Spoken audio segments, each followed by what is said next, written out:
22,247. That is the number of false or misleading claims that President Donald Trump has given to the American people. In one day alone, President Trump made 189 false and misleading statements. So far, in 2020, the president has made roughly around 27 false or misleading claims per day. And at the rate he is going, it is predicted that by Election Day, he will have given the American people over 25,000 false or misleading claims. America, this is our president.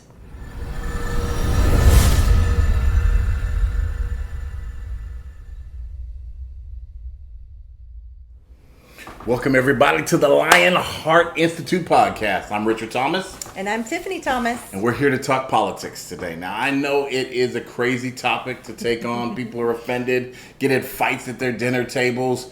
People break up their relationships at Thanksgiving. And that's not what we're trying to do. No matter who wins this election, whether it's Biden or whether it's Trump, we are, as American people, going to have to learn how to get along. Yeah, okay? For sure. We need to bury the hatchet, put hate aside, and let love begin to regulate our hearts. I'm telling you, there is a lot that we're going to expose and we're going to dialogue about, and I hope that my Republican friends will stick along for the journey. Give your input. Make your comments at the end of the segment. Leave us your thoughts. Let's dialogue about this. However, there's some clear facts and some things that have truly bothered us and stirred our hearts that we feel it's necessary to talk about these subjects as it's time for voting. See, we're a channel about living your best life, living your full life. And we never want you to focus on things that are outside of your control. But guess what isn't within their control right now? To vote. To vote. And so we want to talk about your vote. We want to talk about how important it is. We want to talk about why we as a couple have come to the conclusions that we've come to, even though both of us, I believe, for you at least, I've actually voted long before it was cool to be a black Republican, long before there were songs about it, or before there was a mass movement, before there was a Candace Owens who was still suing the school district for racial injustice against her. Long before there was an Officer Tatum, I was a black Republican. And I did so based on moral values. I did so based on a lot of the topics that we're going to talk about today, about how government should function in our lives. And I think it's really, really important that we hit topics that are pertinent to our growth and our development as Americans. And right now, there's nothing more important than how we show up to the ballot box. Right. 100%. And so, really, we want to take this opportunity to dialogue about it, get it out there. We're not a channel that talks a lot about politics. No, I mean, that's not our thing. Obviously, politics play a role, and right now in this election, even more so than ever. Yeah. And, I can honestly say I did not vote in the last election. I didn't care for either candidate. And, I spent my first years of being able to vote probably leaning more towards the Democrat side. Honestly, that's kind of, I was young, impressionable, and that was kind of where my mindset was. Mm-hmm. And as I got older, of course, my thoughts shifted to what aligned with how I felt morally and spiritually, and kind of what lined up with that. And I found myself actually leaning more towards the conservative Republican side, which is kind of how I voted from there on out. Now, the last election, I didn't really care for either candidate, Clinton or Trump. Honestly, I did not think Trump was going to win. I think most of America didn't expect him to win. So a lot of us didn't vote because we thought, oh, well, he's not going to win. He doesn't have a chance. And as we all found out, that was not the case. And I entered into it very optimistic that Trump could bring to the table a concept that hasn't been at the table for a very long time, or at least a mentality that hasn't been at the table, and that was drain the swamp, okay? Right. I think that he captured America's attention when he began to talk about, let's drain the swamp, let's get rid of people that are lifetime incumbents. Now, of course, here we are looking at a person that's been running against him now, been in politics for 47 years. Yeah. But what I've really seen in his concept of drain the swamp is not so much deal with the alligators. Because all I've really seen is alligators fighting one another. All I've seen is power grabs and people more consumed about their position and their political party than they really are about the American people. And it's heartbreaking because the American people are the constituents who vote these people into position, right? And so now there's this whole concept of fake news, and there's this whole world where people literally are turning at what has been considered reputable, has been considered trustworthy, and now all of a sudden, because of this concept of fake news, no one even knows where to turn anymore. With the emergence, and I love this platform, we're using it to try to get a message of hope out to the world, right? A message of discipline and strategies to be the most successful. And so we hope that you'll take a moment to subscribe, even if you don't love this talk.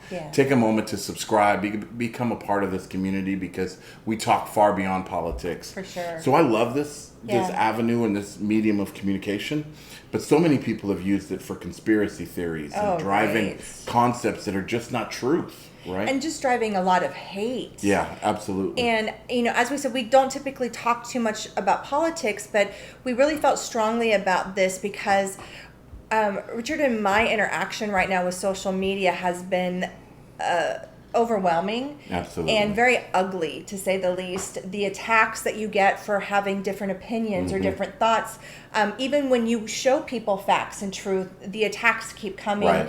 And it's unbelievable right now, people's unwillingness to listen, to hear a different perspective. And to have fair, open dialogue. Right, because we're always talking about communication and just taking an opportunity to listen to a different perspective. Right. And so we wanted to be able to do that because we don't have people fighting back and forth with us right now. So we can just genuinely talk openly about facts that we have, verifiable facts, because we're not going to give you information that is false or misleading, for sure. That's very important to us. And when we do at the very end, we are going to talk about some character topics about both candidates. Right, which is our opinions. Which are our opinions. But we want to share those because I want it to come across in truth. Right, for sure. So really, let's talk about the Democratic Party for a minute, if we can. Okay. When Biden first got the nomination for the Democratic Party, I thought to myself, oh shit, basically I'm fucked. And the reason why is because even though he ran with Obama, because he was the vice president, and I know I should do a lot more research into politics, and I know I should know a lot more about the vice president than I ever really paid attention, right? Right. It's only been a handful of times that we've ever really known who the vice president was, and I know that their job is very valuable, and so I don't mean to just devalue it. However, because he was on Obama's ticket as the vice president, I didn't really pay him much mind. Sure. Because I associate him, of course, with the Biden acts. Right. Okay.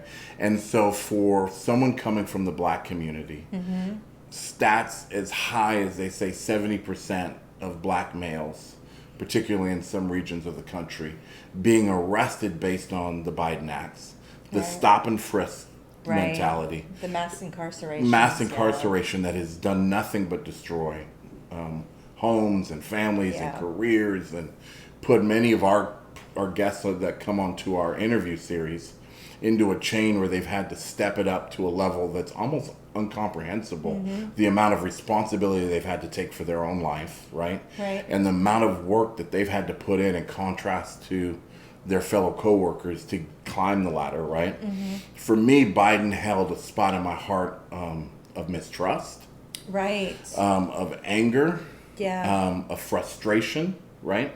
Because I was still fairly young, but I was in my college days, right? So here I am, this young activist. I'm at the University of Washington. I'm in Dr. Black's class, and I am furious about what I know is coming down the pipeline. Right. Different judgments for cocaine versus crack. Even though it's the same substance. We're looking at neighborhoods being attacked in different ways. We're looking at classism and racism really exploding within America. So when I heard Biden won the nomination, it was heartbreaking to me. Because I looked at someone who had debased character. To be honest with you. And then, of course, everything that's come out in this whole campaign about his son, Hunter. Can you unfold that a little bit? Because I know you've really stayed on top of the whole Hunter topic and how it's been splash onto the news, and then I'm going to come back and really visit some of this on the Biden acts as far as how it's kind of materialized and what things that I've kind of learned about Biden the individual. Yeah, so there's a lot of big stories going on about Hunter Biden in relations to Ukraine, in relation to the Biden family in China, profiting off things in China. And,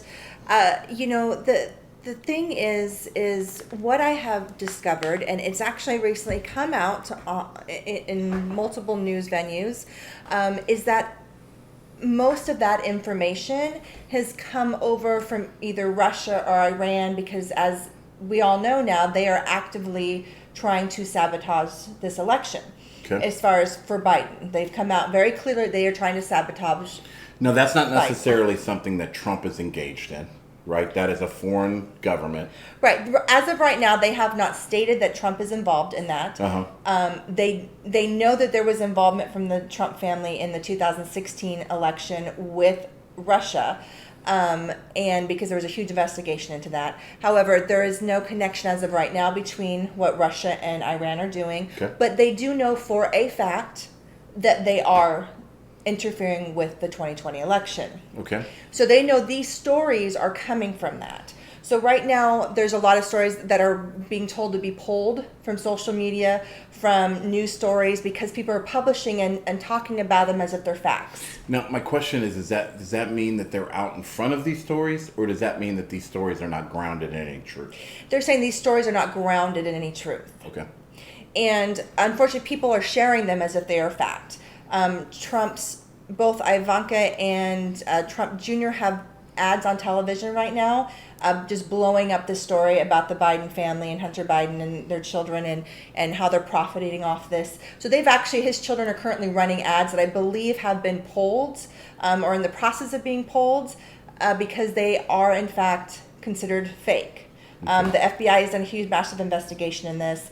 And so as of right now, they're saying this is not real. But people are still spreading the stories and believing that it is real. Sure, absolutely. I mean, it's kind of like the QAnon, who's been pulled off all social media. Right, because they've spread a lot of misinformation too. What they put out has already kind of been put out. Yeah. And now it's kind of running the streets, kind of like, which is a huge topic in our home. Mm-hmm. We talk about it all the time, both individually and as a couple, been involved in fighting human trafficking. Right. However, they've thrown out false stories and narratives that have deceived people into believing certain things. And once you believe something, it's very difficult to let that go.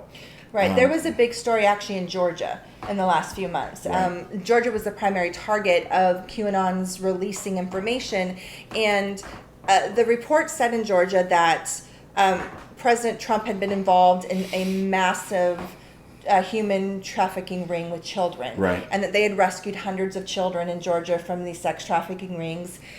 And of course, as we are involved with that and have been for years, like that was just like, thank God for that. Right. Because nobody feels good about that. Nobody wants to hear children are suffering. And I've been desperate to believe and hope that he truly is for a long time. And I knew in my heart that was not probably the case. Sure, the way that the government... The way that it was worded and the way that it was released, that Trump had been directly involved with this, and I just felt like that was probably not accurate.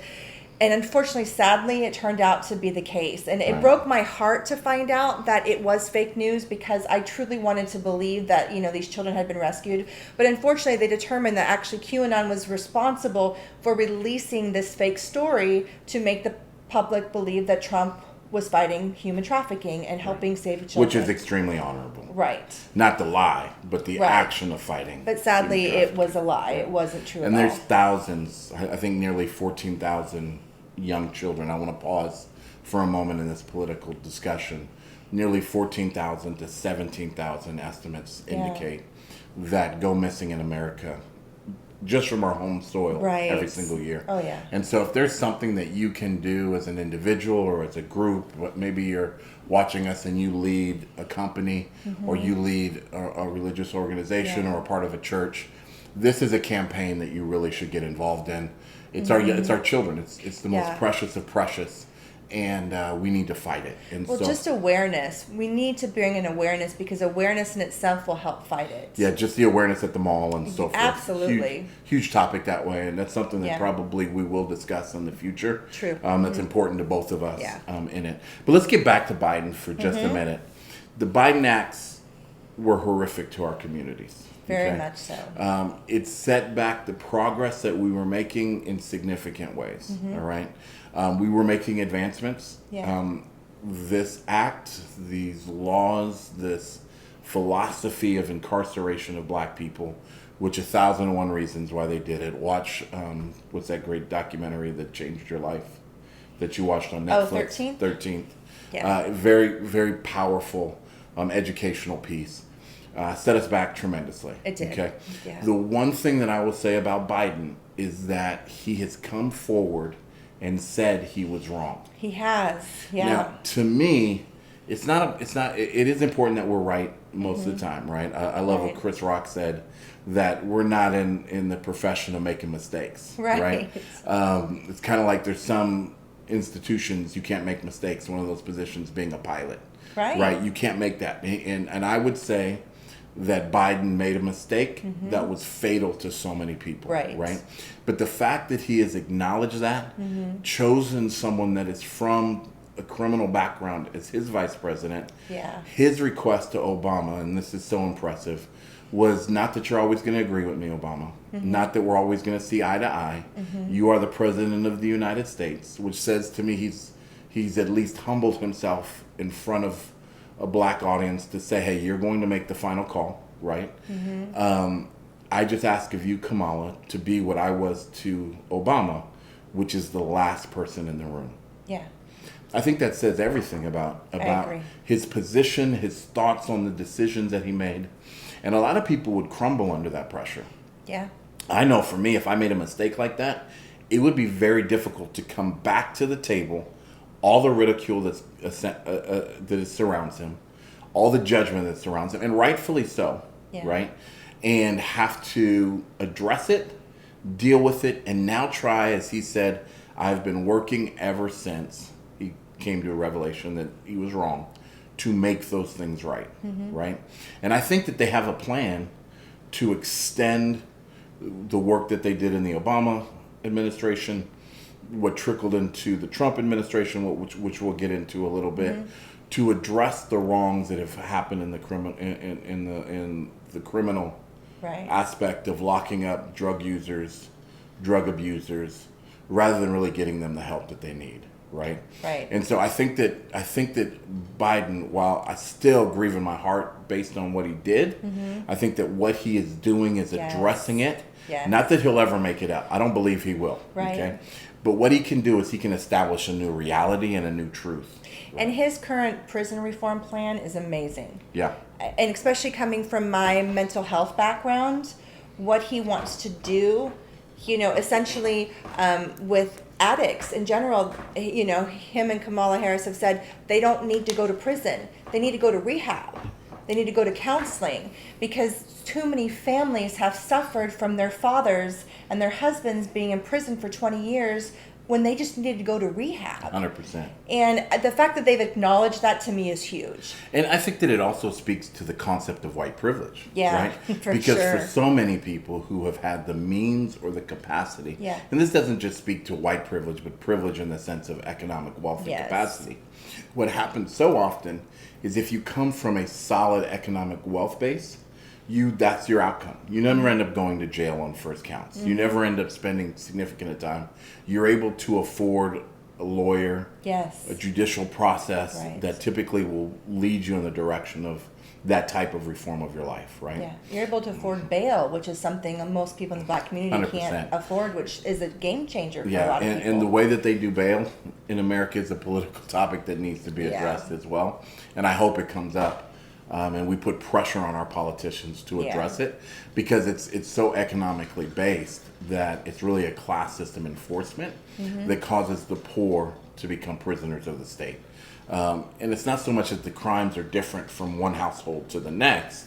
However, the way that they're able to economically afford to deal with those challenges mean that they're going to have different outcomes. And so it's so crucial that we begin to own that for our communities and begin to own that for our country, that we say, hey, this is immoral, it's wrong, and it's illegal, right? The other topic with Biden that has always been, as they would say in the South, a crawdad, right? In your giddy up, whatever they would say, right? You like that? I like that. That's good. Is his stance on segregation. Right. Okay? Kamala beat him to death with it in her own campaign to become president of the United States. She did. Of course, the Republican Party has used that to say, hey, Kamala sold out, right, for the stance of being a vice president. I don't look at it that way, because what I look at it is that in any relationship, even a healthy marriage, there's compromises, right? And so you're used to the toilet paper going one way on the roll. Right. I'm used to it not going on the roll, right? So we've got to learn in that world to kind of get along, right? For sure. And what I think has happened is that Biden has talked to Kamala. They've come to an understanding on what the direction they really want to go, what topics are important to one another. But she really beat him up on this topic, and this is the topic of segregation, right? Yeah. At one point in his career, he actually said, from what I understand, I know what the Negroes need. And segregation and keeping us segregated in the sense of busing was part of that process. Unfold that a little bit, because I know you've spent a little bit of time kind of researching where that's at and so forth. Essentially what it comes down to, and I honestly, and from what I can read, a lot of people associate Biden with being racist, right? That's a very common thing that gets thrown out right now. Sure. Towards him running for president, and the understanding is, well, you know, if you're a person of color, how can you vote for a racist? You know, right. We hear that a lot on Facebook and things. The truth is, I think that I don't believe that Biden is racist, and I think that he has done things in the past that people have taken that way. But essentially what he was saying in the 70s was that it didn't make sense, and he did not feel that it was okay to use school educational transportation and funding to bus white kids to black schools and black kids to white schools. So you're saying he wasn't necessarily against segregating schools being integrated. He was much more so against segregated busing. Yes. Okay. And I grew up in Los Angeles. There was a huge push in Los Angeles for those types of things to happen. All across the South, when integration of schools actually began, there was a huge outcry from a lot of the black community that integration wasn't going to be healthy for us either. Okay, so I bring that up not to say that I don't believe in integration. Obviously, I'm in an integrated home, right? I believe in integrated schools. I believe in integrated businesses. I believe that we grow stronger together, and we put out a better product, right? I agree. We're going to get to a point where we talk about how racism has cost the world $16 trillion. The impacts of racism alone, right? Our creative juices, what we've been able to produce, what we would have been able to produce, and so forth. So forget 40 acres and a mule. We're talking $16 trillion of revenue loss based on research that's been done. Such a huge number. Yeah, it's mind blowing as far as that all goes. But when we talk about segregation, language has changed over the years. Yeah. Okay. And he's been in politics for 47 years. Now, I'm not saying rolling back time, what was said 50 years ago was appropriate. I'm not saying what was said 25 years ago was appropriate. Yeah. What is most valuable to us when we consider two candidates, however, is what is the language of today, right? So we don't have the option of choosing Dr. King as our president today versus Trump, right? We don't have the option of a civil rights leader. We don't have the option of 50 Cent or Ice Cube, right? Neither which would necessarily be a bad or a great choice as far as that all goes, right? However, we are choosing between, essentially, even though there's a few other candidates, between Biden and Trump. And so when I listen to the language of Biden today, I hear a person that is much more tolerant, much more open-minded, his heart is much more open, even though he did make the craziest statement of all on Charlemagne the God's show, where he said, if you don't vote for me, you're not black. I know he's trying to be cute. It's not funny, right? We don't take it that way. It's offensive. Right? Because for many of us, myself included, who kind of come from that Republican background, there's reasons why we thought it. Smaller government, right? Less impact on our communities, lower taxes in a lot of senses, right? So when we look at the Republican parties, for those that are Republicans, there's a lot of things about the party itself that makes sense. Morality, allowing churches and synagogues to do in the community really what we have social services doing and so forth. Yeah. But when it comes to the language of the two of them, one is speaking hope and unity, and the other is speaking hate and division. 100%. Right? And so we have to be open to addressing it. And even if you go back to Biden's early years, and I encourage you to search it out yourself. Yeah.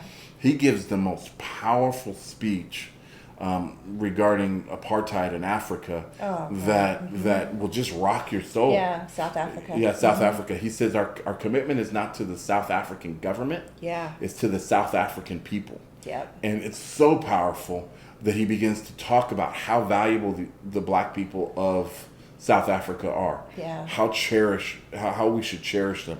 How we should stand beside them. Why it's reasonable and understandable that everything that they've done over the 20 years fighting apartheid, that now they're taking up arms, we should stand with them based on their beauty and their value. And so when you hear speeches like that, you wonder, okay, is he caught up in the language of the time in the sense of what he's saying about segregation, and is he just caught up in the politics of the time where we're talking about mass predators and so forth? Because I don't think his heart is racist when you begin to look at that. Now, the last thing that stands out, which obviously both of us talking earlier about child trafficking, right? That is dear to our heart. We live in the Epstein world right now, right? Many people grieve his loss because they don't know all the people that were associated with him. I think, I feel like Samuel Jackson in what's that movie called? And I hope they burn in hell. A Time to Kill? A Time to Kill. Great. I ain't sad he's gone. Right. Okay. But not that I mean to judge and so forth. Love, love, love. However, when it comes to Biden, there are all these accusations of pedophilia. What is substantiated there?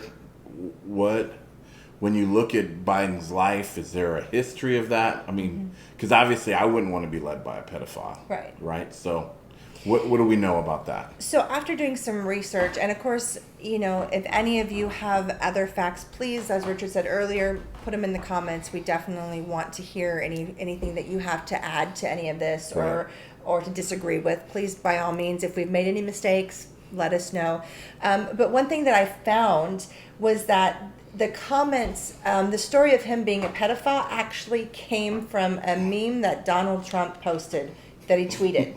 So there's this meme put together where Trump actually calls Biden a pedophile, and he tweeted it. And that is, from my understanding and research, that is where the rumor took off. Came from. And then from there, you see all these pictures of him smelling children or smelling people or looking weird around kids and stuff. And it just exploded. So people ran with Donald Trump's tweet, and it exploded everywhere. And just like I would say, hey, listen, all the imagery that we see about Trump as well, and his wife Melania, I believe. Melania pulling away and so forth. I think all that can be doctored too, right? The truth is, any of these videos, and actually, again, when you fact check stuff, you'll be amazed what you find. But like 95% at least of all Biden's videos that you see out there, the Trump administration has doctored. Okay. So they've manipulated like 95% of the videos that you see of Biden. So they're just again manipulating the American people's thoughts. I know they did a huge campaign about his not amnesia. Oh, like dementia. That he had some form of dementia or Alzheimer's. Yeah. And I really, watching the debates, especially the last debate between the two of them, it really seemed to backfire, right? Because the Trump's campaign party put it out, videos of him falling asleep, stuttering, so when it came time for these debates, man, I was like, this is going to be a hell of a ride, and I hope Trump isn't up there talking by himself. Well, and you had former Mayor Giuliani on Fox News seriously saying, my own personal doctor is claiming that Biden 100% has dementia. Right. That based on watching video footage of him, he can say without a doubt. I mean, Giuliani said this on Fox News Live. That once again, another false misrepresentation and allegation that there's no substantial facts to. And this is true of Trump in some senses too, where yes, we know that he had a relationship with Epstein. Yes. Right. However, there's this disgusting. I mean, it makes my heart, but my stomach gurgle over and turn over in itself. There's a picture of him laid back in the back of a limousine with Epstein laying in his arms, and they're snuggled up, and you can only envision that they're going to the same kind of a deal. Yeah. Now that's been doctored as well, and so when we look at it, what we're asking people to do is don't take anything at surface value. Yeah. Do some research, look into it, and know that people will almost in this era say anything. Yeah. To win at any cost, right? And so there is another topic that's very important right now, and it's the black representatives' endorsement of Biden or endorsement of Trump. Right. Okay? For years and years and years, there's actually a song out. I'd encourage you to listen to it because it's one of my it's a Nipsey Hussle song, and I would encourage you to look it up. I can't say the lyrics on our YouTube channel. Like your children may be listening. However, please look it up and just start humming it for me. However, 50 Cent recently came out and said, after looking at Biden's tax plan, he's endorsing Donald Trump. Because he doesn't want to get taxed. Now, here's my thing, okay? I'm going to still watch Power. I'm going to still watch Ghost or whatever this new series is. 50 Cent is someone that I look up to and I admire in some senses of business, okay? When I look at 50 Cent's endorsement, it's based on his come up, okay? I don't think he's really looking at something that Trump did in the positive and said, okay, I'm with that. I think I'm looking at someone that's saying, I'm looking at my life. I'm looking at what's best for me, my children, my family, my future, and I'm making a choice off of that. I actually respect that. Okay, I think at what cost do we make our decisions? Yeah, is a topic to discuss. But 50 Cent has worked very, very hard. Okay, he's come on the grind. He's done what he's needed to do to elevate himself. Now, who are we to say that he doesn't take his money and elevate a village or elevate a city or elevate our entire community? And so I'm going to be the last person to come against another brother and say, hey, you're making the wrong decisions. I don't agree with it, okay? Particularly when it comes to Ice Cube, for instance. Right. He's being attacked on the right and on the left about endorsing Trump. Now, from what I understand, he's always been a Republican. He has never really come out and endorsed Trump. What he said is, I'm standing with the Republican Party because they're hearing the claims that I've brought up or the campaign that I've brought up, and they've already begun to work with me. Now, I think there's a better way to do it. Okay, I think that to me, a liar is always going to lie. Okay, there's an old famous story that's called the scorpion and the frog. Okay, and what happens with the scorpion is if he wants to get to the other side of the river, he will tell the frog anything 100%. He needs to tell the frog to let him get on his back to ride to the other side of the river. The challenge is this, and Ice Cube, you're a smart guy, a sharp guy, and I love everything that you're doing that I've read, a 23-page document or something of that nature for our people, and you've been very direct about what you believe needs to be done, and I respect that, okay? But what I will say is that a scorpion has a really hard time not stinging you. And so the scorpion always has a way of sweet-talking the frog into believing that he's going to, and of course, Ice Cube or black Republicans are not a frog. Right. That's not what I'm saying. I'm saying that they will jump on your back, they will ride you as close to the shoreline as they can, and their nature is typically to jump and sting at the same time. The problem is, and I definitely don't support what he's doing with Trump. The issue that I have with it is, so the statement that he made, that I heard him make on television, was that Democrat or Republican, it doesn't matter. I'm going to go to whoever's willing to listen, whoever's willing to make a difference, whoever's willing to take the initiative to say, okay, let's make some changes. So he said, whoever's willing to listen is where I'm going to go, right? Because my people need help. And I respect that, and I understand that. But the problem is, you're taking it to a man who's making promises that he has shown in 4 years that he is incapable of fulfilling. Right. He's not interested in fulfilling. He's not. Now, I look at the Ice Cube situation, and I just see deception. I see manipulation. I see not that Ice Cube is easily deceived or easily manipulated. However, I believe that Trump, in who he is, will say anything to anyone to try to ride his train into the promised land. I agree. I think especially now more so than ever. Yeah. I think that he realizes he needs the black vote in order to win this election. Mm-hmm. I love what he said early. Ice Cube said early.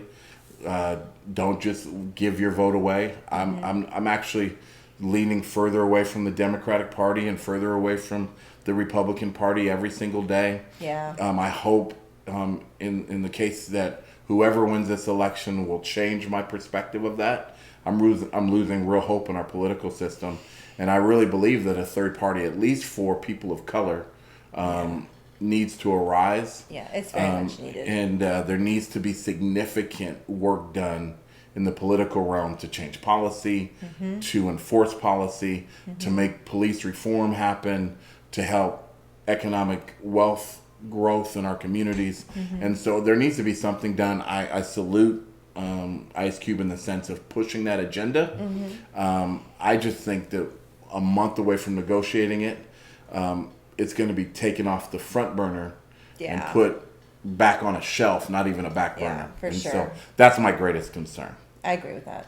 So recently, there has come out a 60-minute interview. Yeah. And I know you're dying to talk about this. So give me the elevator ride dialogue of this 60-minute interview that had the President of the United States so frustrated with an interviewer that they got up and walked out of the interview. Yeah. That was actually quite entertaining. And if you haven't had a chance to watch it, I highly recommend you watch it because it is entertaining. The crazy thing to watch is, if you haven't noticed throughout most of these 4 years and previously during the previous election, Trump rarely directly answers questions. He always deflects. And right now, of course, he always deflects and turns it around to Biden. So, for example, he's like, why are you asking me all these hard questions? How come you didn't ask Biden these hard questions? Why does he get out easy? I'm like, seriously? You're the president and you're acting like a baby who's throwing a temper tantrum because you got hard questions. Sure. But you're the president. You should be able to answer hard questions about what is going on in this country. You should embrace hard questions. 100%. Right. And one thing that his interview with Leslie Stahl was really eye-opening because she confronted him about something that he had said to her previously. And don't quote me, but I believe it was during the last election. Okay. Or shortly after. She said to him, they were talking about, this is where the fake news is. If anybody's wondering, this is where the fake news started. Okay, the concept of it. And she confronted the president about the fact that he has said this. And her statement to him was in regards to him calling her fake news. And I mean, this is 60 Minutes, people. And as Richard said before, 60 Minutes, CNN, these have all been historically well-respected. Fact check. Yes. News broadcasters, journalists, highly respected, regarded, and he has turned it into a mockery. Right. There's no respect anymore. Everybody's like, oh, if there's a Trump supporter and you are not, oh, you're drinking the CNN Kool-Aid. Like, there's no respect anymore for any of these people. And he said to her, I have to call you fake news. Because when you say something that is not showing me in a good light and I don't like it, I have to be able to discredit you. And that is what she confronted him on, because he said that to her previously. And that is, my friends, is where fake news came from. Because Trump didn't like anybody being able to show him in a negative light. Yeah. So he wanted to be able to say, oh, that's fake news. That's not real. So he has allowed this country to discredit reputable news broadcasters and journalists by saying it's all fake news, calling these reporters and journalists fake news. You're all fake, is what he says to them. And, so needless to say, the interview did not go well. After multiple pouting about how Biden had been interviewed versus him, and being offended that she would ask him hard questions. She asked him about the governor in Michigan, I believe it was, that had the kidnapping threat against them, about him taunting the rallies, encouraging them to say lock her up, and he himself said lock them all up. They deserve to be locked up. Mm-hmm. And then, of course, he denies it. Flat out denies it. She does show the clip of him saying that. Again, it's not fake news. It came out of his mouth. Right. So he eventually gives up, and he's like, I'm done. You have enough. He throws a little fit and decides to leave, walks out. So a few minutes later, the secretary, the press secretary, she comes in with this humongous book, like this big, right? Just hands it to Leslie and says, here you go. And she's like, well, what is this? And the press secretary says, well, this is the president's health plan, just for you. Because she questioned him about the lack of having a health plan when he's trying to remove the current health plan with nothing to replace it with. And all we have, again, is empty promises. We're going to have a great health plan, but nothing in the works. So he gives her this big book and says, here's your health plan. She actually reads this, okay? She goes through this and says, there is absolutely nothing in this book. It's heartbreaking. Of any health plan. It's a bunch of executive orders and statements on this and that and blah, blah, blah. Nothing on any healthcare plan. I mean, the interview was a joke. Right. I mean, these are important topics to the American people that he's got nothing. Now, I don't know if it came up in this interview, but obviously it's come up plenty. Mm-hmm. The statement that has run rampant over the internet, every Republican I've talked to brings it up immediately to me specifically. Yeah. Like I care, right? Like I have a reason to listen to them, right? Because he's done more for my people. Yep. Than any president in history, except maybe President Lincoln. Mm-hmm. Now, they tell me this as though it is a true fact. I know. Rooted in reality. Yeah. That he has done more for the black community than any president in history. Any president in history. Yeah. He then stands on the debate floor and says words like this: "There is no one least racist. I am the least racist person in the entire room." Even though I can't see anybody. It's all dark, but I'm the least racist person here. Oh yeah, I got you. Mm-hmm. Right. Now, I guess in some senses, I understand what he's saying. He's saying I'm not racist. Right. Let's get to the point where we'll get to where maybe we feel he is. Right. However, let's address for a minute the statement he's done more for black Americans than any president other than maybe, questionably, Lincoln. Now, before you get into it, I believe that there's a reason why, and this is not going to make me a fan of Lincoln. People that love Lincoln, they're not going to be fans of the statement.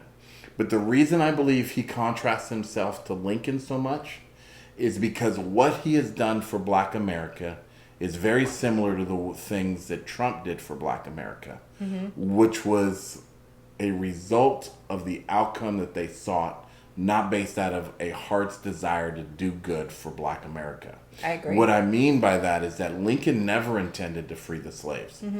If it was a consequence, so be it. But if he could keep the Union together and slavery remain intact, he was more than comfortable with that. Lincoln's original attack and goal had very little to do with freeing the slaves. Right.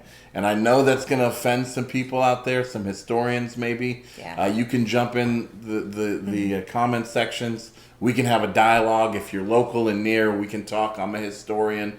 That is my degree from the University of Washington. I've done my fair share of study. I've done my fair share of common sense research and in-depth book research on it as well. That's just my take on it. Right. But I think that's very similar to who Trump is. Yes, he's used some things to his advantage to say XYZ, including his campaign amongst black colleges and so forth, right. Historical black colleges. However, I don't think it's very genuine, number one. And number two, there has been plenty of presidents who have had a bigger impact. Why don't you share some of that? Yeah, there's actually been 5 presidents who've actually done more for the black communities than Trump. And I love this topic because it has an effect on our family, right? It is personal to us. Sure. And so when you research, you'll find that this is the biggest actual false statement that Trump has made of any of his false statements. And it, in fact, is one that he has repeated over 400 times. He's made over 400 claims of this. There was another dictator who told the world that as long as you tell the same lie over and over again, eventually the people will believe it. Right. Now, I got called all kinds of names for comparing them to earlier, so I'm not going to do it on here. But talk about that. Yeah, so, for example, we'll just bring up one of the presidents, Lyndon B. Johnson. He's responsible for passing the Civil Acts right. Like, that's one of the biggest things in unquestionable our history. Right. So for Trump to say he's done more for the black people than Lyndon B. Johnson did by passing the Civil Rights Act, to me is just astounding that he would even make that claim. And that's just one. Just narcissistic. Narcissistic. That is just one of 5 claims that he has made. So let's talk about black unemployment rates. Yeah. Okay, because that is something that Trump constantly talks about.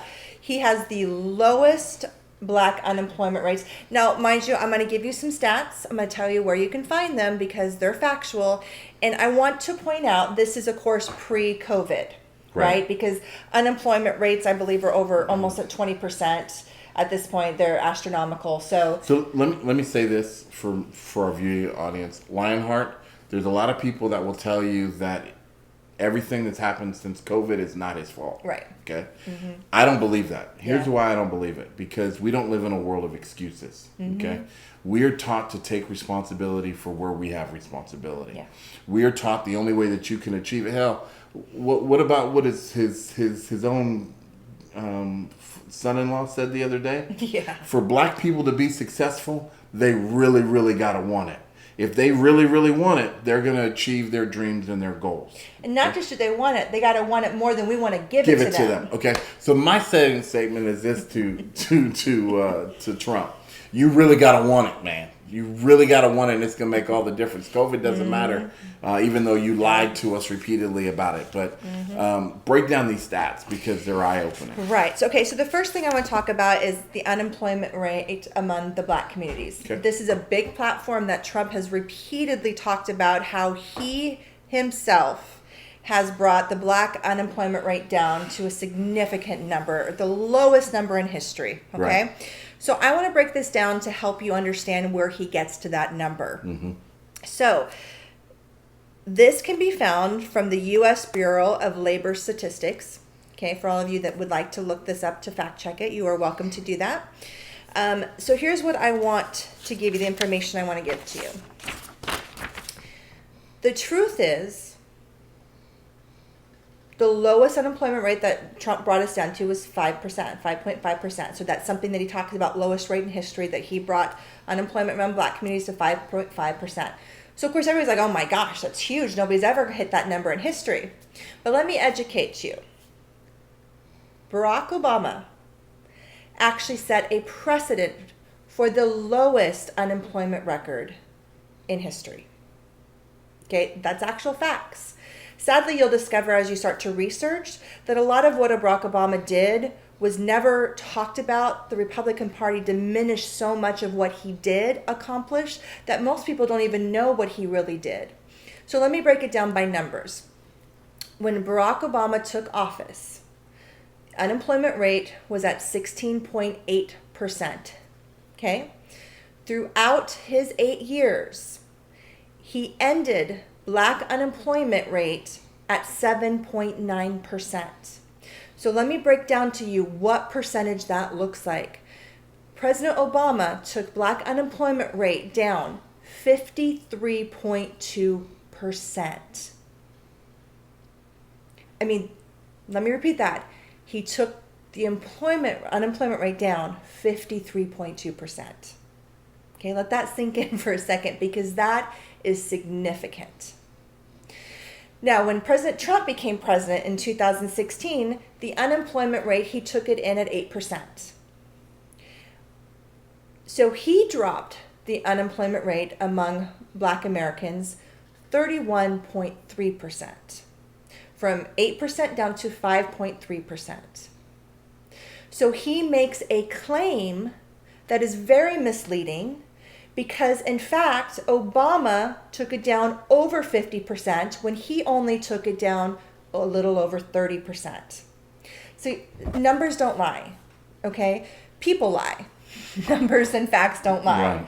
So that claim that he wants to tell everybody and brag about is completely false. He did not bring unemployment among the black communities down further than any president in our history. It's just a lie. Not to mention that, but do your research and find out what the unemployment rate in contrast to black community and the white community was. Right.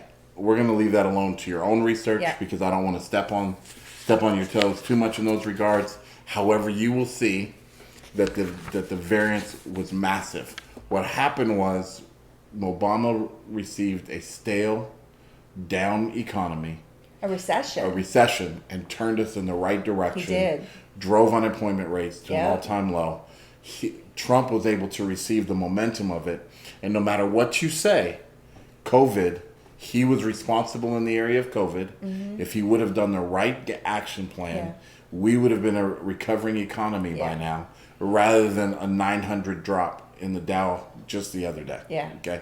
So we are still plummeting based on the fact that he made poor decisions, which has affected our economy. Okay. Mm-hmm. And if he would have made right decisions, including trusting the American people, we would have both been on the recovery and we wouldn't have lost as many jobs because we would have had a strategy on how to work around the new world that we live in. Right. Okay. So the next claim that Trump constantly makes within his claim of doing more for the black people than any other president is jobs. It's providing jobs. Okay, that's a big one. He's provided all these jobs to black Americans, and he's the only president that's done this. So let me break down those numbers for you. Again, you can all find these on the web, the link that I gave you, the website I gave you. But Trump claims to have given 700,000 black men and women new jobs since he's been president. His claim was that over 8 years in office, Obama only created 195,000 jobs for African Americans. So his claim was that in the first year and a half of his presidency, he more than tripled Obama's jobs for the black community. So that is where his claim comes that he's brought more jobs to black people than any president. Here are the facts. While his claim that he brought in 700,000 jobs is actually factual, but the truth is President Obama created more than 3 million jobs in the black communities. 3 million. So once again, if you research the truth, you will find the answers. Again, Trump's claim to have provided more jobs for the black community is again false. Right. He's not even done a fraction of what Obama did. So again, there's another one of his claims that is false. So let's talk about the First Step Act, right? This is a big one. This is a big one. And we love the First Step Act. We love this one. So I hear Trump supporters constantly telling me that, prison reform. Trump has released more men from prison, black men from prison than any president. He's done more for prison reform than any president. So let me just state for the record, and once again, you can research this and you will find the truth. President Trump didn't write any part of the First Step Act. Obama did. Obama started this. Unfortunately, before he was able to implement it, his terms were over and he couldn't get it done. But Congress later went on and finished it. Both Republican and Democratic congressmen and women all contributed to this act. The only thing Trump did was he signed it and brought it into effect. But essentially, this act was done before Trump. Now, he likes to claim that he did this, which he likes to claim responsibility for a lot of things he didn't actually do. This is one of them. Now, we'll give him credit for signing it because he did that. But let's talk about what that First Step actually has done over the last year and a half. So, since it was implemented in 2018, I believe it was December of 2018, 4,500 people have been released from prison under the First Step Act. Now, again, for those of you who aren't real familiar with this act, this is strictly for non-violent offenders who were imprisoned over drug charges. Okay, most of these prison sentences were very inflated, very unfair, and that is kind of what everybody's been trying to work on, is correcting that big problem. So these are in relationship to those criminals who are in prison. So 4,500 have been released. 1,700 have decreased sentences from that. Trump has pardoned one. He actually pardoned a woman who was in prison for cocaine possession, and so he's helped a few people out there. But let's talk about what's really going on behind the scenes. So those are the numbers people hear. Oh, 4,500 people have been released. That's a huge deal, right? I would like to point out that more than 40,000 inmates who have tried to use the First Step Act have all been denied from a judge that Trump appointed. Tell it. So Trump's own judge is denying all these inmates the right to use this act, and not just to get out of prison, but for reduced sentencing, right, for rehabilitation, which is part of the act that you're trying to do. They're trying to rehabilitate prisoners so that way they're in a better place when they come out. So true. They have denied over 40,000 inmates the right, non-violent offenders, the right to use this act. Here's something else. Trump has essentially defunded the program. So that's another thing people don't realize. So everybody wants to talk so great about what he's done, but what has he really done? See, that's the problem. He's all smoke and mirrors. And the truth is, he makes all these promises and he likes to talk very big about himself, but he actually doesn't do anything. He took a vehicle. And took the gas away. 100%. He said, okay, here you go. I'm going to create this. It's going to be great. Everything, he says it's going to be great. It's going to be better than ever. And he created... I can't help myself. I should get you some orange. No, coloring me orange here. So he created this concept, this idea that he is all about prison reform and making things easier for the Black community. But people, that is just not really what he is doing. He's not. So for 2020, there is currently no funds for the First Step Act. There's been no funds allotted to the program. So right now, nobody's getting out of prison. Nobody's getting reduced sentences. People aren't getting any rehabilitation in prison because there's no funding for it. He's also...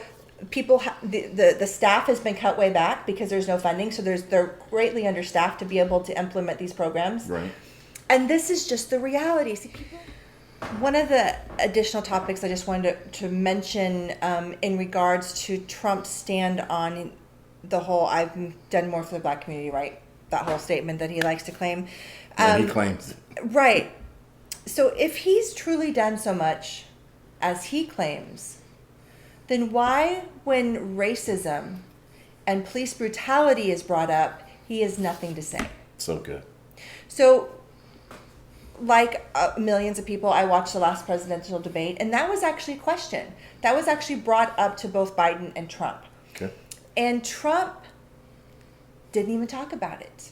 Okay, he deflected the whole conversation, changed the topic, didn't address racism, didn't address police brutality. Whenever he's asked about the deaths of Black men and women and children from police brutality, he always says the same thing. It's a tragedy. Right. But we're going to support the men in blue. We're going to support our police officers. It's always about empowering the police officers. He never once talks about the issues. Yeah. the issues of what caused all these riots and protests and everything in the first place. It's powerful. But one thing that stood out to me is when Biden was asked this question, he full out said systemic racism is real. Now, that is the first time I personally have ever heard a president or presidential candidate come out and acknowledge systemic racism as a problem, as a very real factor.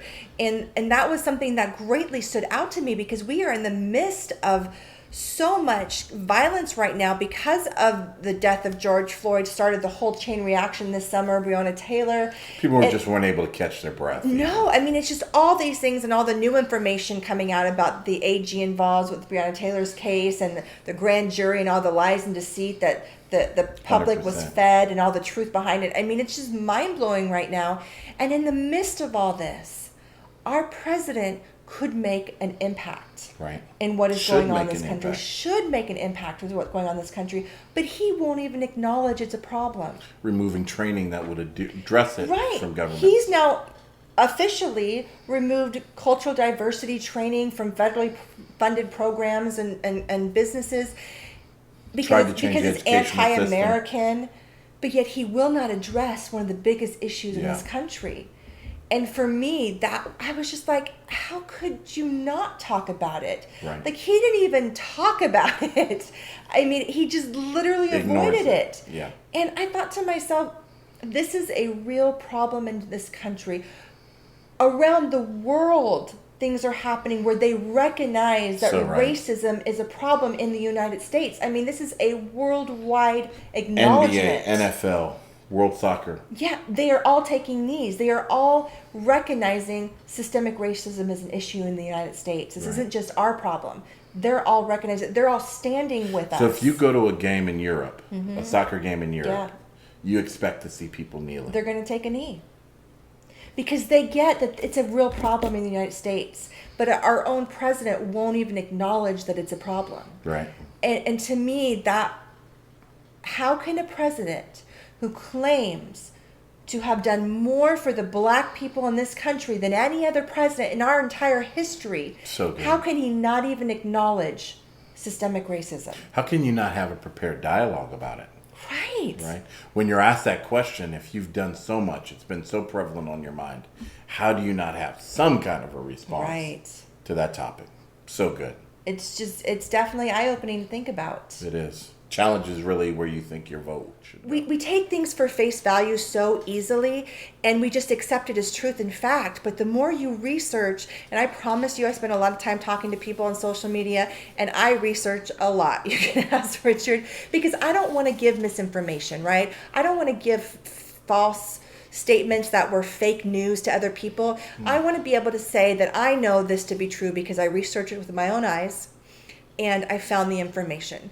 Because I don't know how many people have sent me messages saying, you really should just research the truth about who Trump is, or research the truth about who Biden is, as if I haven't actually already done that. Right. And that's the problem, because my opinion differs for them. They believe that I haven't done my research. And if you haven't done your own research, this has just been a stepping stone to hopefully stimulate a little bit of conversation, one way or the other. Whoever wins this presidency we're going to have to figure out how to get along.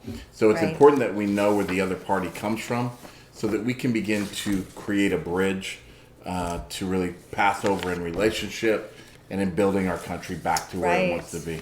Now, he said that he has this great vehicle of prison reform. He's taken the gas away from it, meaning no funding. But certainly, historical black colleges. Come on.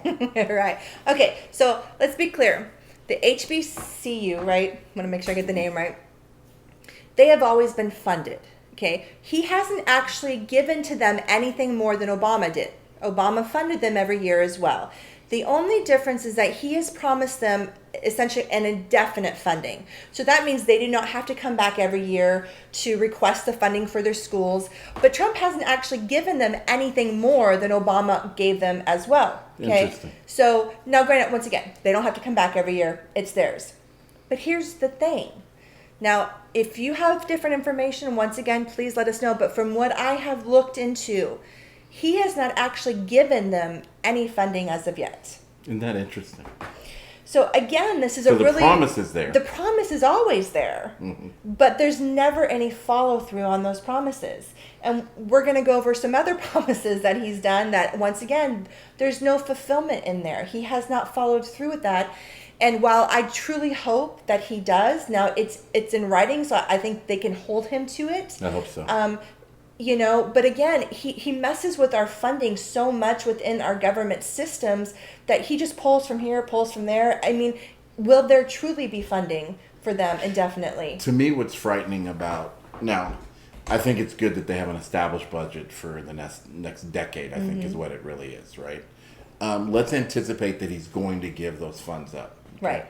The tragedy of a 10-year budget is what happens if costs go exuberant over the next year because he tanks our economy. Mm-hmm. And so let's say now they have a budget for their university that's not going to be collected on because these schools go underfunded because they didn't have an audience with the president, because they've just basically been said, go away. Yeah. We don't need to see you for the next 10 years. You're funded. And so my response to it is not a positive. Right. My response to it is a negative. What I want to do is, if I'm running a nonprofit, I want to have an audience with leadership as often as possible. Right. I want to be able to stay what our claim is. I want to be able to ask for a few more dollars. What I don't want to have happen, which in my mind is really more so of what's happened, is to be told, hey, this is what your allotment is for the next 10 years.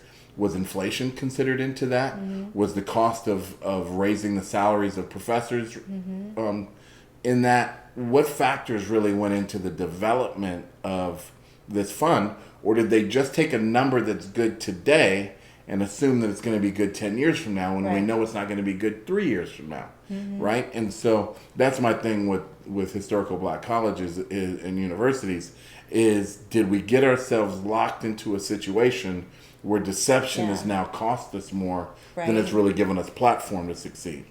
Right. Right. And really all we want to point out are the facts.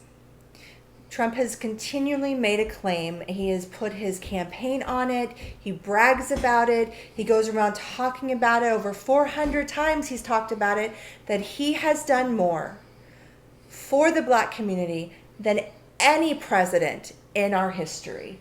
And people, that is simply not true. And if you're going to get credit for it, then we're going to hold your feet to the fire. 100%. Come forward and let's see you do what you've promised you've already done. Yep. Yep. Because all you have to do, as I present it, is look at the facts. Look at the numbers. They do not lie. Right.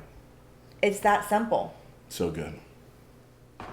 So let's talk about the wall. The wall, baby. The wall. The wall that Mexico's going to pay for. Yes, the wall that Mexico is paying for. Oh, really? Okay. We've gone that far now.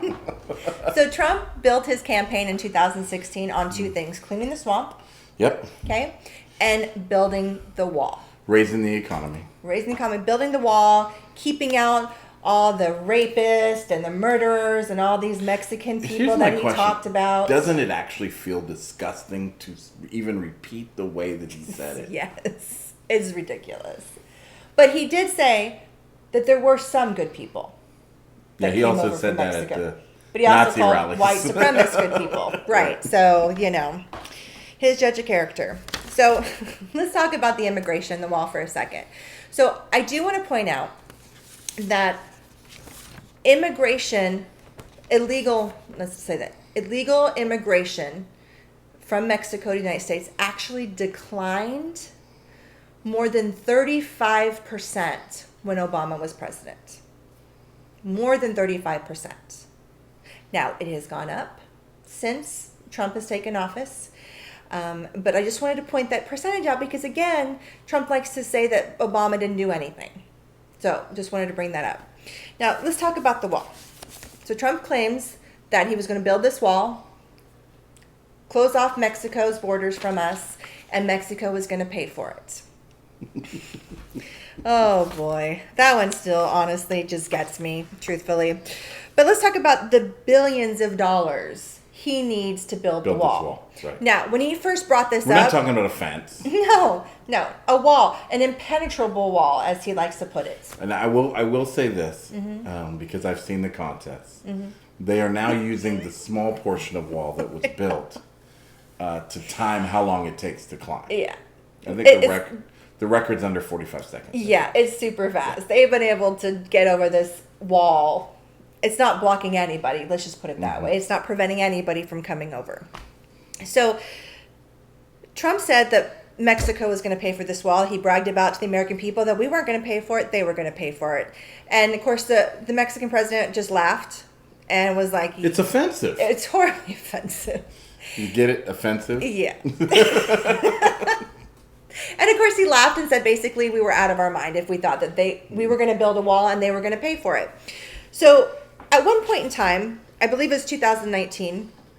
Trump declares a national emergency in order to be able to allocate funds from our national emergency funds to be able to put it towards building the wall.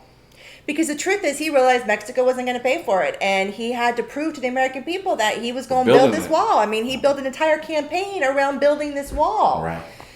So he declares a national emergency to pull funds, because it gives him the authority to do that, to be able to pull funds to go towards building this wall. Which has been deemed illegal since then. Yes, I believe so. Maybe I'm wrong. Fact check me on that. Right. So let's talk about these claims that Mexico is currently paying for him, because I hear him say that all the time. I hear other Trump supporters talking about, well, Mexico is currently paying for the wall. And I thought to myself, I don't remember seeing or hearing anything that Mexico agreed and is sending us money to pay for this wall. So I started doing some research, and here is what I found out and the reason behind the claim from President Trump that Mexico is paying. So the USMCA, which is the United States Mexico Canadian Agreement, okay, basically trade embargo, right? Okay. So he redid this with Canada and Mexico. In it, he upped the taxes that Mexico is required to pay. So he brags about this as if I got them anyway, and I'm going to charge them taxes, so guess what? They're going to eventually pay for this wall. However, research has proven that the amount of extra taxes that we are now getting from Mexico will nowhere near hit the $25 billion that is required to actually complete this wall. So we're taxing them for selling T-shirts here, or goods or services. Right. We have given them a higher tax requirement that they've agreed to. But again, this was kind of Trump's little slippery way to act like I'm gonna still get them to pay for this wall. But the reality is the amount of money we're getting in those extra taxes will never pay for this wall. So essentially, the little tag that says "Made in China" or "Made in Taiwan." If it says "Made in Mexico," that's what he's saying is paying for the wall. Yes. Now my question is, when's the last time we bought anything that said "Made in Mexico"? I don't know. No, I'm not making light of it because true economics professors and people that study trends have told me to invest in companies that are in Mexico because their production is going to skyrocket. Part of it may be based on what Trump has done, some incentives and so forth. I do want to hopefully give him credit for that. Driving market will cost us less to ship and so forth. So there is some potential savings in that for us. That'll save the American people money. Right. However, the discouragement, it doesn't work for Bezos in our own country. He says, you know what, if you make me pay higher taxes, I'm going to pick up and leave. Yep. And so the challenge that you have that way is that when you set up those kind of restrictions, you're also driving up the possibility that production is not going to come from that region because you price yourself out of that market. And so there's, you're dancing with the devil kind of in that regards, in the sense that you're now creating challenges that manufacturers just say, you know what, it's not worth it when I can do it for much cheaper in this location. So I mean, the reality is Trump has misled the American people to believe that, we are getting $1 from Mexico towards the wall when in fact we're getting 10 cents. So the truth is, in order to complete this wall, the American people are going to have to pay for it in some way or form. It is going to have to come from us, or this wall is never going to be built. Right. And again, so it's just a fabrication of truth. He's just making this is a classic misinformation that he does. There are many times where he just comes out and flat out lies and makes stuff up. This is not a complete lie. This is what we would call misinformation being fed to make the American people believe something that isn't actually factual. Right. But he is getting higher money from Mexico for taxes, but the truth is never going to be enough to actually build the wall. Right. So important that we're aware of that. Yeah. Because again, these are false claims that we're believing to be truth, and as our president, we need to believe him. You know, we watched so funny. So we watched a reporter, a journalist, I can't remember, at a Trump rally the other day, remember? Oh, yeah. And he was talking to this lady who was a Trump supporter at this rally, you know, super excited to be there, and asked her about Trump lying all the time. And if I'm correct, I believe her response was, I am not actually sure that anything he says is truthful, but I still trust him. And we sat there and we looked at this lady and we're like, okay, wait a minute. You're saying you don't actually think anything or know if anything he says is true. Truthful.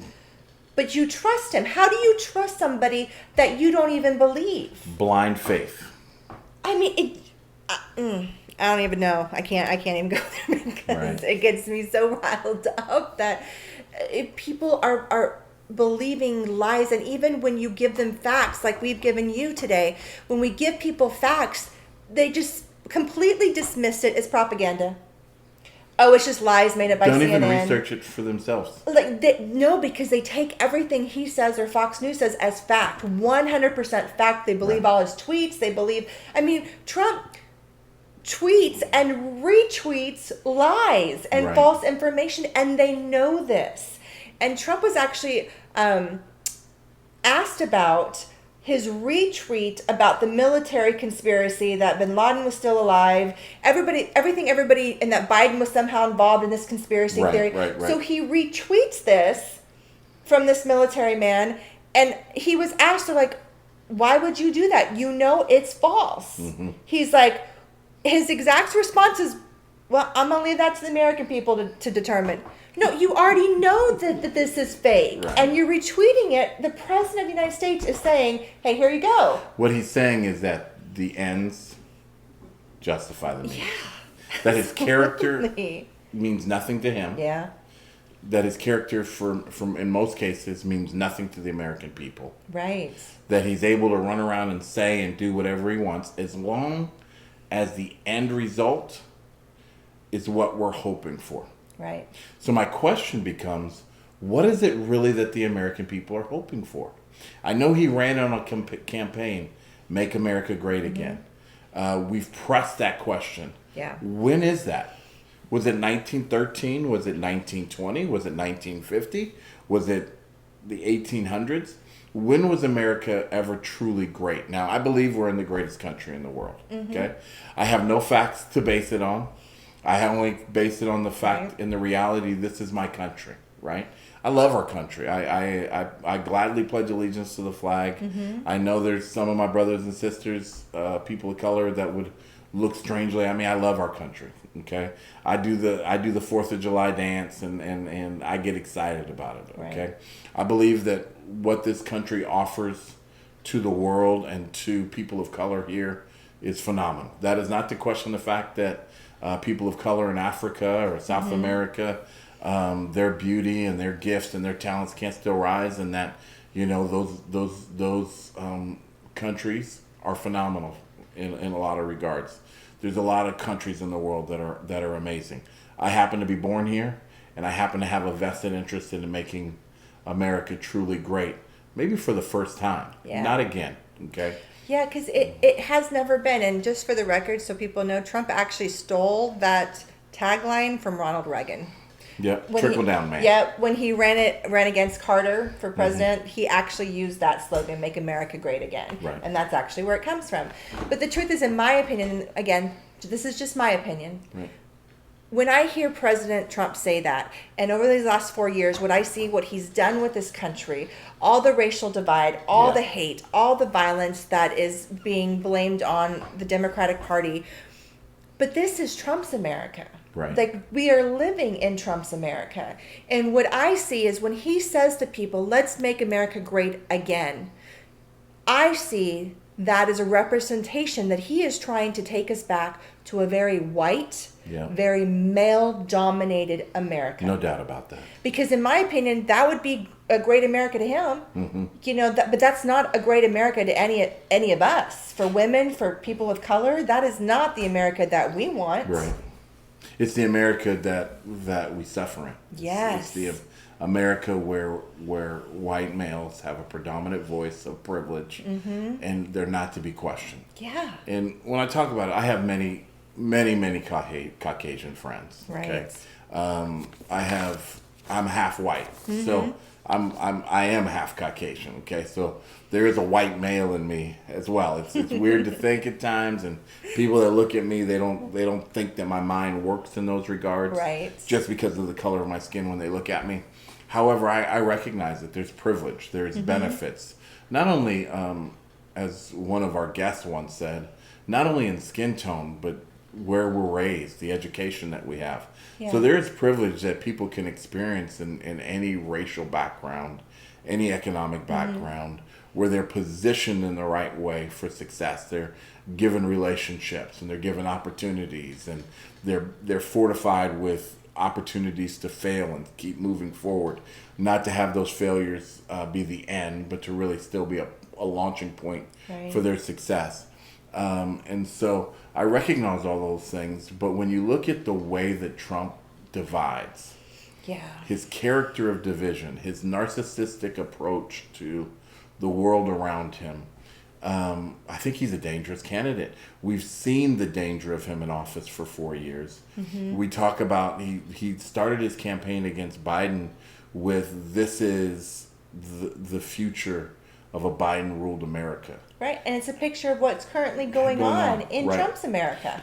Pictures of rioting, of looting, where now, of course, we have documentation by the FBI that at many of these Black Lives Matter rallies, where there's been people arrested, that they're actually right-wing Republicans. Yeah, they're organizations that are all right-wing. And those the people being arrested for the violence. Now, that's not to say, of course, that there haven't been people of color that have committed crimes. That's not to say that there shouldn't be consequences for some of that degree of looting and rioting and starting of fires and so forth. But what it is saying is that we've escalated the violence in many ways through right-winged organizations, militia groups, that he would have the audacity to simply say, stand down and stand by, right? Well, and, he has made a platform of trying to get Black Lives Matter organization deemed a terrorist organization. So between talking about the terrorist group of Black Lives Matter and Antifa, he's taking away from the truth of what's really happening at these protests. Right. And he was actually asked very specifically about this because reports started coming out that a lot of these violent actions at these protests were coming from Trump supporters. Right. So he was specifically asked about that, and if he would condemn the Trump supporters that were creating violence against peaceful protesters, and he refused to because he says, my supporters aren't violent. They're peaceful. But that's a lie because they have proof that it's a lie. But he, again, will not condemn them because they're good people. Right. They're peaceful. They're supporting my aim. Right. And that's where I ask each American, whether you're American or maybe you're just in our country on a visa, whatever way you're here, to analyze these candidates is to really look at the nation that we live in. Are we governing it based on hope? Are we presenting an opportunity of hope to our children? Right. Or to our futures? Yeah. Are we trying to unify, not divide? Or are these candidates, whichever one you're really looking at voting for, are they character worthy of your vote?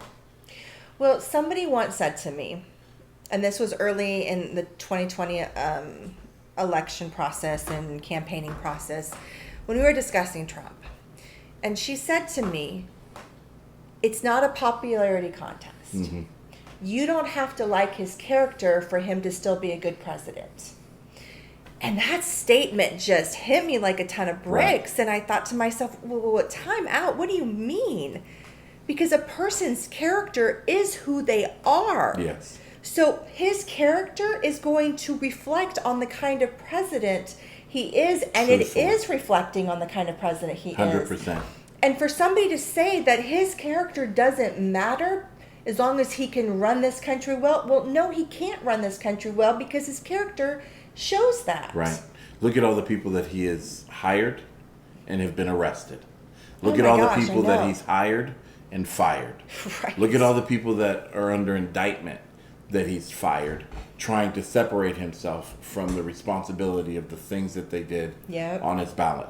Yep. Look at him telling the American people to vote twice so that they could see what happens. Which is illegal. Of course it's illegal. All of it is integrity-based, it's character-based, and the way that the leader goes is the way that the followers follow, right? And that is one thing I can say very clearly that I have experienced personally with talking to Trump supporters in social media. They act just like him. Right. They attack.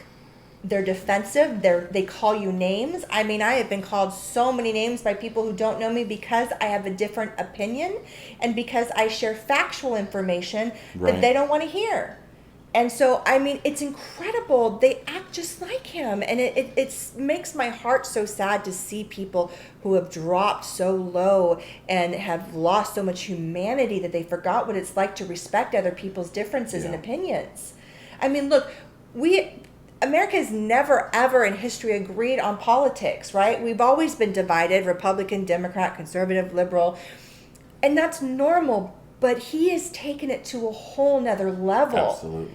Totally another level. Lies that he makes up on the spot. I mean, so many lies he made up about Obama when Obama was running for president. I mean, just flat out lies he just made up. Because what they do is he preys on people's fear Yeah. and anxiety. I mean, just in Woodinville, which is 20 miles from us, Yeah.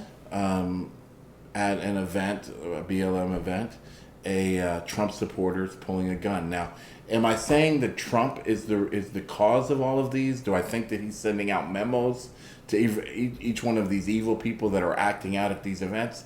Absolutely not. I don't think that Trump needs to call individuals and say, hey, this is your role in today's world. I believe what he does is he is able to cast fear, spread anxiety, Yeah. dialogue about hate, dialogue about division, stir ugly thoughts and ugly feelings Yeah. in people's hearts. People that are good people that care about their neighbors, but now all of a sudden they're frightful of them.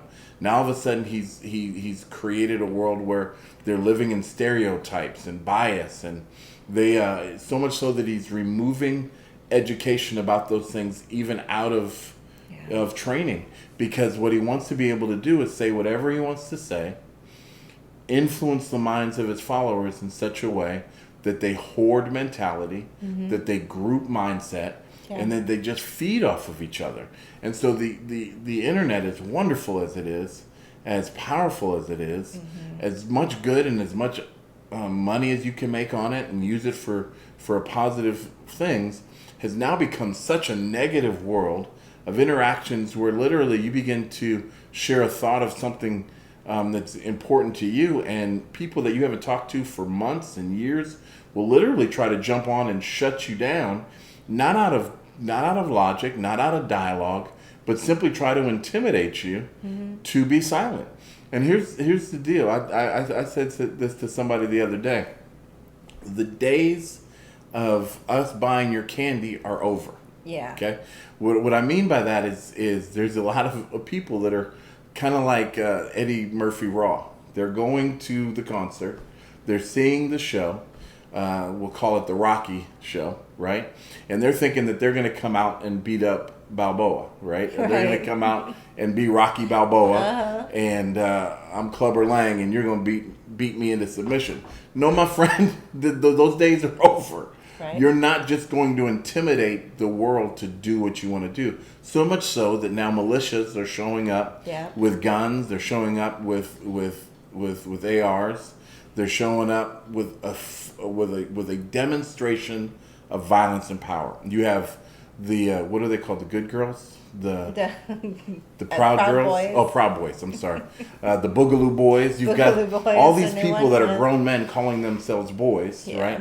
Which I'll let you know this. The reason you can know that's a halfway racist group is because there is no black man in the world that's going to allow himself in this world to be called a boy. Okay? Yeah. That's not cute. It's not funny.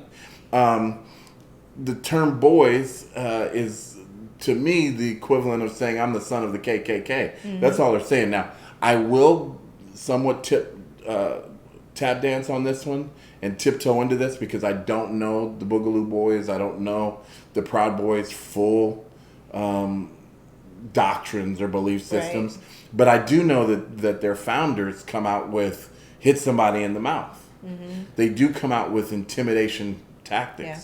They do come out with violence. Now, I want to let you know something. Just because I'm voting for Biden does not make me a pacifist. No, okay? not at all. Doesn't make Democrats in general necessarily just pacifists. Right. So what they're inciting is they're inciting violence where we should be inciting love. Yeah. We should be inciting respect. Republicans have gifts. Democrats have gifts. In the end, we're all people. And in the end, we're all Americans. And it's important that we begin to harmonize and decide, you know what? My political views are less important than my humanity views. Right. That I value you as a human being. I value your strengths and your gifts. Yeah. And regardless of what we do politically, relationally, we can still do things to progress our nation. But the question is, how do we do that when our leader is displaying behavior the way he is? And immoral. That's where it comes to the vote. It's time to make a decision to go a different direction. Well, just a few months ago, he was talking to a whole audience of police officers. And he went on to say so much, basically saying, hey, it's okay to rough them up a little extra, beat them up a little bit, it's all good, to the point where their leader of I think it was the Suffolk County Sheriff's Department, had to send a memo out to all of their employees to say, please do not do what the president said. What he said is illegal. It's not right. Wrong. It's morally wrong. It goes against everything our police department stands up in our code of ethics. I mean, they broke it down.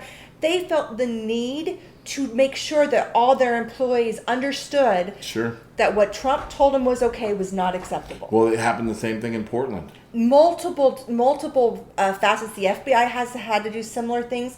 Multiple businesses have had to do similar things where Trump has told them, hey, it's okay to do this. And they're like, no, it's not okay. Right. Like, we need you to understand, one, it's illegal.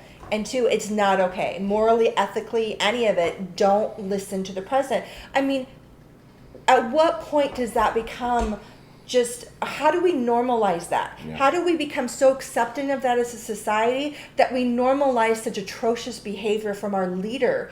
I mean, this is a man who calls people names left and right, calls terrible, disparaging things towards women, makes fun of disabled people, calls our war heroes losers, laughs at journalists and reporters getting beat up or gassed or, shot with mace or rubber bullets, laughs at them being attacked, thinks it's funny.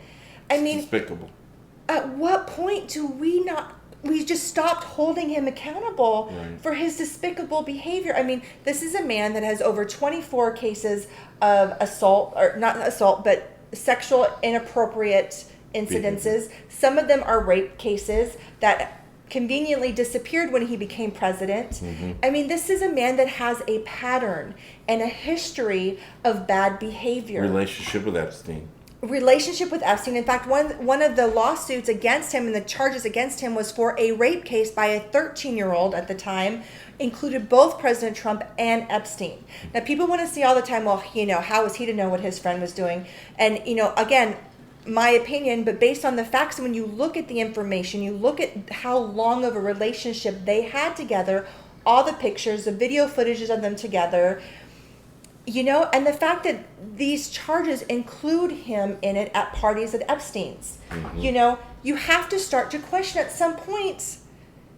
Well, Mom always said if you lay down with dogs, you're going to get up with fleas. And so it's hard to, first of all, say Trump maybe isn't a dog.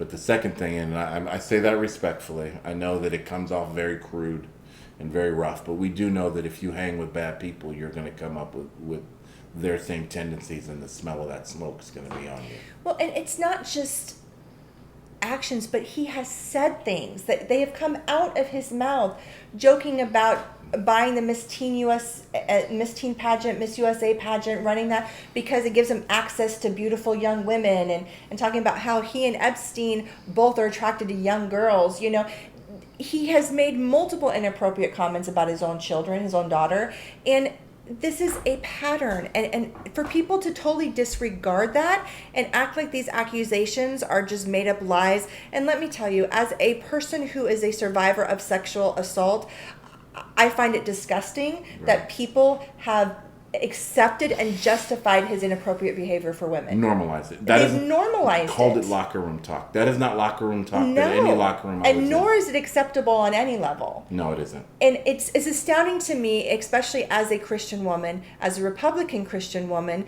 that a party that I have long respected for their values, their family values, their morals, and what they deem as a good example of a candidate is nothing that he is. Now obviously we've spent quite a bit of time. We thank you if you've made it this far for hanging out. Please subscribe. Please comment. Yeah. Please share this video. But let's talk about the Holy Grail. Yeah. Just for a few minutes, because for me, it was a way that I chose my candidate for a long time. Mm-hmm. Evangelical, Pentecostal, church in my early 20s, when I started voting, came on staff as at churches, been in ministry, the Holy Grail being abortion. Yeah, okay? That's a big one. So we obviously, Biden is pro-choice. Mm-hmm. Kamala's pro-choice. Mm-hmm. Democratic Party in general. Are pro-choice. Pro-choice. Mm-hmm.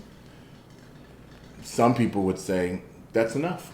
Yeah. I'm going to vote despite everything else, despite the fact that he may have raped children himself. This fact, and I say that with a huge maybe, okay? Despite the fact that he's been reported to personally have had at least 8 abortions, okay? Mm-hmm. Despite the fact that he's paid off a porn star to hide a relationship that there probably was a child in regards to. Despite that he's had Multiple 4 wives. Affairs on all of his wives. All of his wives. That's how he's jumped to the next wife. Yeah. Multiple affairs, ongoing relationships. Despite all those things, despite the fact he lied about the coronavirus, despite the fact that he was not honest about the death toll and how dangerous it is and continues to put people at risk, despite the fact that he takes credit for the best economy in world history, but it's the worst economy that we've had in modern day history for America. Despite all those things, despite the fact that he'll call right left and left right, and he doesn't seem to know the difference. Mm. Despite that, he's told me that he's against abortion. Yep, that's enough. That's it. Yep, that's it. I'm voting for him. Talk to me about that for a minute, because obviously that's how a lot of us just peer pressured into saying that's enough. I can't move past that one topic. They could take my guns away before I would vote for a person that was for abortion. How do you see that? Because I think it's crucial. Here's something I really want to say and very much clear up, because I think there's a very big misconception on this. Being pro-choice does not mean that you are pro-abortion. Okay, I think that there is a line that Republicans like to shove down people's throat and make everybody believe that all pro-choice people are baby killers, but that is not the case. The difference is they believe that the government does not have the right to tell a woman what they can and cannot do with their body. That is what being pro-choice is about. It is not about killing babies. It is not about that. It's about not taking women's rights away from them. So I just want to state that, because people have a very big misconception of what pro-choice means. Now, for the record, Donald Trump was a Democrat. He was also pro-choice. And up until he made the decision that he was going to run for president, that's what he was. He then changed to Republican and then changed to pro-life. So this is not something that he has believed in his whole life, okay, or even a good portion of his life. He chose an election year to now all of a sudden be proactive in trying to end abortion, which is, part of, a lot of people believe the reason for him appointing Amy Coney Barrett to the justice is to help him overturn Roe versus Wade, and take those rights away from women. And I have. But she's an originalist.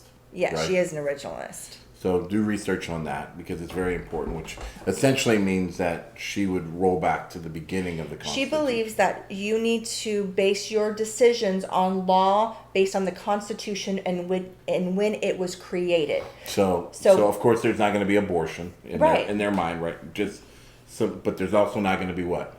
Well, back then, black people weren't considered full people. Okay. Which it'd be tough to bring us back there, but I understand how quickly slippery slope. Right. But so for true anti-abortionists, there's also anti birth control. Right. So here, I want to say for the record too, because this is actually verifiable facts that you can find out. If you look at the health records, you will find, believe it or not, that every time we had a Democrat as president, the abortion rates went down over 30%. Even though they had the free choice. Even though they had the right to have them, abortion rates went down 33%. The times where we had Republicans in office, abortion rates only went down by 3%. And the biggest reason for that is birth control. Republicans tend to not believe in health care for everyone. They're not big on birth control. Where Democrats are like, hey, let's make sure everybody has access to birth control. And then guess what? We're not having abortions. Right. Okay, so the truth is you're fighting for a president who's trying to overturn a woman's right to choose, when the fact is Democrats actually help women have less abortions than Republicans. So when you're really talking about pro-choice, you're not just talking about the choice of having an abortion. No. You're choosing the options that you have to protect yourself from having a child. Absolutely. It's a preventative thing. Right. Democrats help women prevent pregnancies. And Republicans tend to take that away because it's a religious belief thing, and they end up having more abortions because of it. So those who would say, "Hey, we're trying to fight sin," the sin of abandoned children, the sin of neglect, the sin of children raised in a world where they don't experience love, care, they're not matured and developed, is also a sin. And so when you look at it, I think it's very valuable to understand that yes, the stats indicate that numbers plummet when Democrats are in office because it's an all-inclusive choice. Yes. That we don't try to hide in the shame of just religious bullshit. Okay. Now I have a faith conviction about sexual behaviors and sexual intimacy and how it should come across and what is healthiest for a woman, a man. But I think it's important for us to realize we're not God. Right.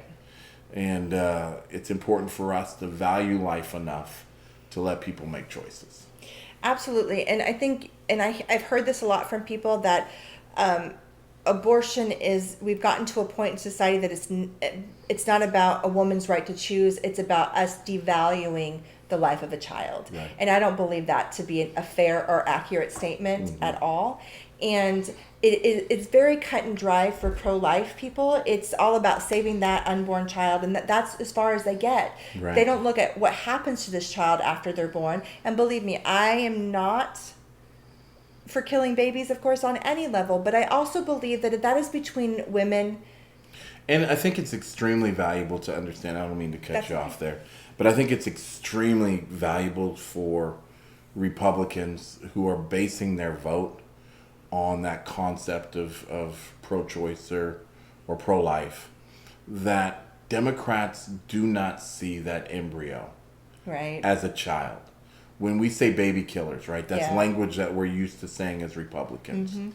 But there's not, I mean, I'm sure there are some, just like there are Republican women that are demented and sick or whatever. Right. But a Democrat woman who's pro-choice they're not looking at it as being a baby killer. They're not looking at it as killing a baby, right? And so really, the wisdom says, if you want to save a life, you want people to be pro-life and not pro-choice, get busy about educating people on the value of a baby. Yeah. Get busy about valuing babies. Get busy about valuing people who can do nothing for you. Right. And in doing so, you'll find out that perhaps people who you would assume are going to have an abortion, maybe they give that child up for adoption. Maybe they go through the process and they raise that child, and that child becomes beautiful. And listen, I know it's a very sensitive topic. Yeah. I have my own feelings and my own convictions about it. First off, I'm very much a Tupac. I got my name from a woman, right? So who am I, right? I'm gonna let women do with their body what they feel comfortable doing. It's not my power. It's not within my grasp or control. So let the music play in Tupac, but it's unfortunate that it's so one-sided. It's black or white, and for a person to elect a man whose character is so incredibly flawed and such a horrible example, not only to the people in this country, to our children, but to the entire world. Yeah. Over the issue of abortion, which really he doesn't really even believe it is an issue based on previous stuff that he has said and done. So it to me, I feel like, how can you base all that off one thing? And let me tell you, the thing is when you take away abortion, you also take away the medical abortions. Okay, I have spoken to and read stories and heartbreaks of women who had to have them or they were going to die. Yeah. Okay, those are the kinds of situations that are deemed full-term abortions, right? It's not typically women at 9 months going on saying, I don't want my baby anymore.